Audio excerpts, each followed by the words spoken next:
अस्सलाम वालेकुम व्यूअर्स, मैं हूं शहजाद अमान और आप देख रहे हैं ASA TV हक सच की आवाज़ के साथ। आज इंडिया और हांगकांग का मैच है, तो यहाँ पे एक तमाशाई हैं कि काफ़ी लवर हैं क्रिकेटर के, इनसे पूछते हैं आज का मैच कौन जीतेगा। अस्सलाम वालेकुम। वालेकुम सलाम। जी, क्या नाम है? अवैस अहमद। अवैस अहमद साहब, बताएं आज का जो मैच है आप कहाँ पे देखते हैं आज के मैच को? मैं आज का मैच तो वन साइडेड होगा, इंडिया आराम से जीत जाएगा। हांगकांग तो छोटी सी टीम है इंडिया के सामने। वैसे छोटी बड़ी नहीं, ये क्रिकेट है, यहाँ पे कुछ भी हो सकता है। हाँ, अपसेट तो हो जाते हैं, लेकिन जैसी परफॉर्मेंस दे रही है इंडिया की टीम, हांगकांग टिकने वाली नहीं है उसके आगे।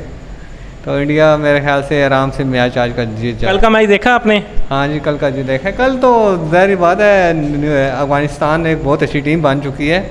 बेशक क्रिकेट में अभी वो नहीं है, लेकिन उन्होंने काफ़ी अपनी गेम अच्छी कर ली है। उनकी बॉलिंग बहुत ज़बरदस्त है, दुनिया के बेस्ट स्पिनर हैं उनके पास। और T20 के लिहाज से बैटिंग भी उनकी बहुत अच्छी है, क्योंकि वो सारी टुल्लेबाज हैं। अच्छा, मुझे ये बताएं, अगर हिंदुस्तान पहले बैटिंग करता तो वो कितना स्कोर? मेरे ख्याल से 200 प्लस ही करेगा स्कोर, अगर इंडिया पहले बैटिंग करता है तो आपके ख्याल में आज जो है हिंदुस्तान जीत जाएगा? इजीली। चलें देखते हैं, लेट्स सी। ओके, शुक्रिया।